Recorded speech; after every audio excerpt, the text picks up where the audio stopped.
অভিনেতা শহীদুজ্জামান সেলিম একাধারে নাটক, সিনেমা, ওটিটি সব জায়গায় নিজের অভিনয়ের মুনশিয়ানা দেখিয়ে বাংলাদেশের বিনোদন জগতে একটি আলাদা জায়গা করে নিয়েছেন। তার একাধিক চরিত্র এবং অনবদ্য অভিনয় দর্শকদের মনে দীর্ঘদিন ধরে জ্বলে উঠেছে। বিশেষ করে ঈদ আসলেই তার ব্যস্ততা আরো বেড়ে যায়, কারণ এই সময়ে তার সিনেমা মুক্তি পায় এবং দর্শকের জন্য উপহার হিসেবে ভিন্ন ভিন্ন চরিত্রে নিজেকে উপস্থাপন করেন।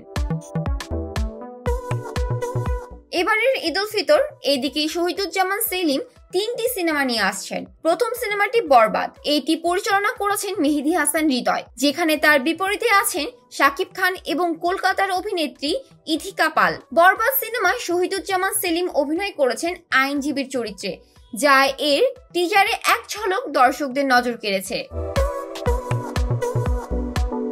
এরপরে রয়েছে জঙ্গলি, যা পরিচালনা করেছেন এম রাহিম। এতে অভিনয় করেছেন সিয়াম আহমেদ, শবনম বুবলি এবং প্রার্থনা ফারদিন দিঘি। এই সিনেমায় শহীদুজ্জামান সেলিমের চরিত্রটি গুরুত্বপূর্ণ এবং পরিচালক জানিয়েছেন তার চরিত্রটি সিনেমার টার্নিং পয়েন্ট হয়ে উঠবে।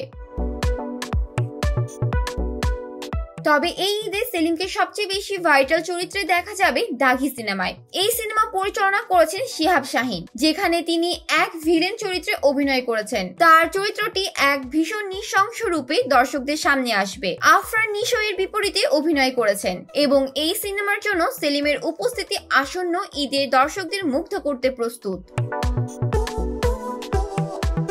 এর আগে 2023 সালে এক ঈদে তার 3টি সিনেমা মুক্তি পেয়েছিল, প্রিয়তমা, সুড়ঙ্গ এবং লাল শাড়ি। এবারও একই সংখ্যক সিনেমা মুক্তি পেতে যাচ্ছে, যা তার ক্যারিয়ারের জন্য একটি গুরুত্বপূর্ণ মুহূর্ত।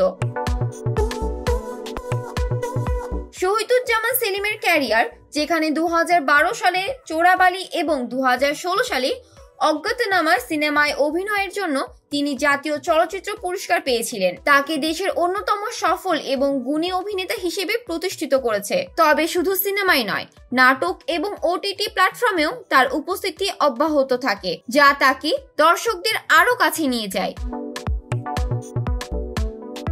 সুতরাং ঈদ উল ফিতর 2023-এ শহীদুজ্জামান সেলিম আবারও তার অভিনয় দিয়ে সবার নজর কাড়বেন। তার নতুন সিনেমাগুলির প্রচারণা শুরু হয়ে গেছে এবং ঈদে দর্শকদের চমক দিতে তিনি প্রস্তুত। জান্নাতুল ফেরদৌস, শোবিজ 24, ঢাকা।